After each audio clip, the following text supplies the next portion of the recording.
Ang pamilya ni Pablo ay may 7 anak, at ang kanyang ama ay isang mahirap na magsasaka. Ipinakita nito ang mga pagsubok na hinarap nila sa kanilang kabataan. Sa panahong iyon, ang Medellin ay naging pangunahing sentro ng industriya sa Colombia. Ngunit kasabay ng pag-unlad na ito, nagtagal din ang pag-usbong ng krimen at gang sa mga kabataan. Dito pumasok si Escobar sa mundo ng krimen. Nagsimula ito noong siya ay 14 taong gulang pa lang at nahulog sa maling landas na nagresulta sa kanyang unang pagkakakulong. Ang Medellin Cartel ay nagtagumpay sa pag-import ng cocaine sa Amerika gamit ang mga astig na estratehiya at skilled na smugglers. Sobrang laki ng kita nila, bilyon-bilyong dolyar ang kanilang naipon. Kabilang sa mga pangunahing kasama ni Escobar ay si Carlos Lehder, na nagtayo ng isang cocaine depot sa Normans Cay. Dito naging pangunahing daanan ng droga patungong Amerika. Si Barry Seal, isang piloto, ay naging bahagi ng operasyon ni Escobar. Pero nagbagong buhay siya at naging informan ng gobyerno, na nagdulot ng kanyang trahedyang pagkamatay. Nagsimula si Escobar ng mga kidnappings at pagpatay para takutin ang mga tao sa gobyerno bilang bahagi ng kanyang laban sa extradition treaty na ayaw niyang ipatupad. Upang mapabango ang kanyang pangalan sa politika, namigay si Escobar ng malaking halaga ng pera sa mga tao sa Medellin.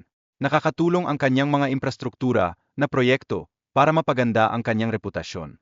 Pumasok si Escobar sa politika para labanan ang extradition treaty. Gumamit siya ng populismo para makuha ang simpatiya ng mga mamamayan.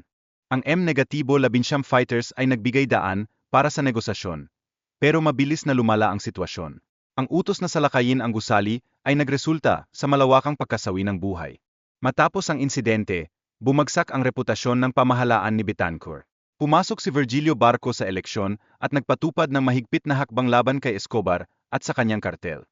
Sa kalagitnaan ng 1,780s, nagkaroon ng tensyon sa pagitan ng Medellin at Cali cartels na nagdulot ng mga labanan. Lalo itong nagdagdag ng problema kay Escobar sa kanyang buhay at negosyo. Lumabas ang bagong konstitusyon ng Colombia noong 1971 na nagbigay sa kanya ng pagkakataong umiwas sa extradition patungong Estados Unidos na nagpalakas sa kanyang kapangyarihan. Ang La Catedral ay hindi karaniwang bilangguan. Ito ay pangmarangyang tahanan na may mga pasilidad tulad ng jacuzzi at bar. Sobrang tahimik at comfortable. Matapos ang kanyang pagtakas mula sa La Catedral noong 1972, nagkaroon ng masusing pagsubok sa kanyang pagkakahuli. Kinasangkutan ito ng mga US at Colombian Special Forces. Noong 2016 pumayag ang gobyerno ng Colombia at ang FARC sa kasunduan ng tigil putukan. Nagbigay ito ng pag-asa sa kapayapaan at naglalayong tapusin ang mahigit 50 taon ng karahasan. Matapos bumagsak ang Medellin Cartel, bumaba ang antas ng krimen sa lungsod. Muling umunlad ang Medellin dahil sa mga bagong pamumuhunan at infrastruktura sa transportasyon.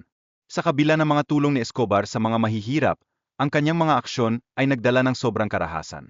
Mahigit sa 25,000 pagkamatay bawat taon ang naging resulta ng kanyang pamumuhay. Sa takot na dulot ni Escobar, wala nang nakaligtas sa kanyang gali, kaya't nagpatibay ito ng kanyang kapangyarihan.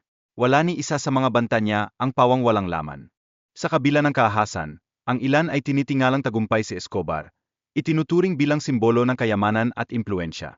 Ang kanyang mga taga-suporta ay nahahati sa takot at paghanga sa kanya.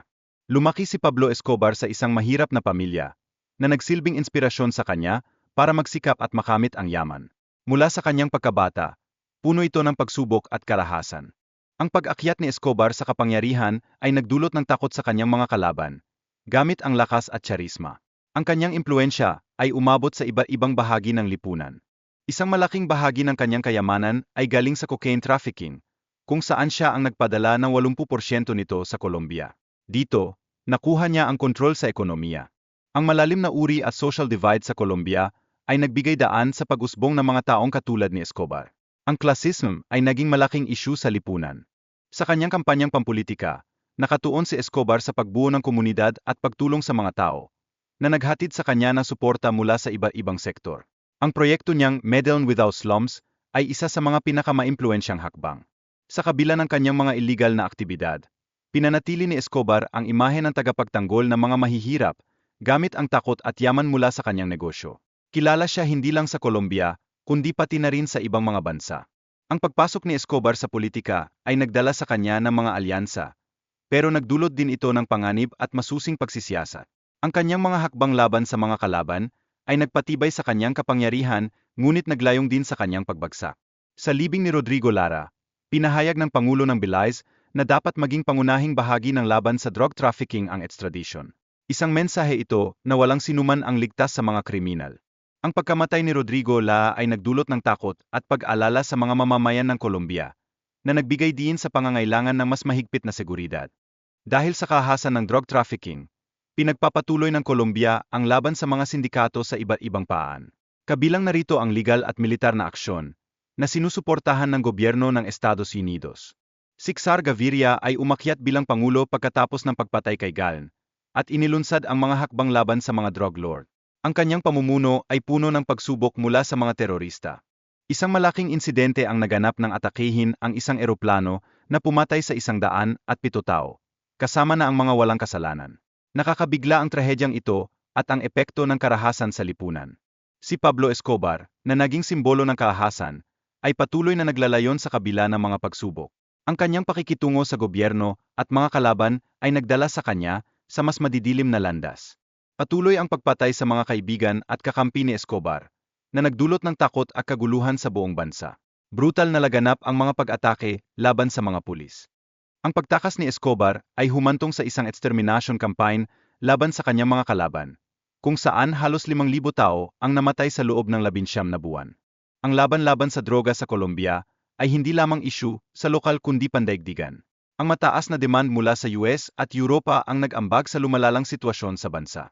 Ang mga biktima ng drug trafficking ay nag-iwan ng malalim na suga sa lipunan, kung saan mahigit 60,000 tao ang naitalang namatay sa mga pag-atake ng mga drug lord. Mahalaga ang pagkilala sa mga biktima upang hindi makalimutan ang kanilang sakripisyo. Ang Medellin Memory Museum ay isang hakbang upang igalang ang kanilang mga alaala. Dapat balansihin ang naratibo tungkol kay Escobar at sa kanyang mga biktima, na binibigyang diin ang mga kwento ng mga taong naapektuhan ng narkoterrorism.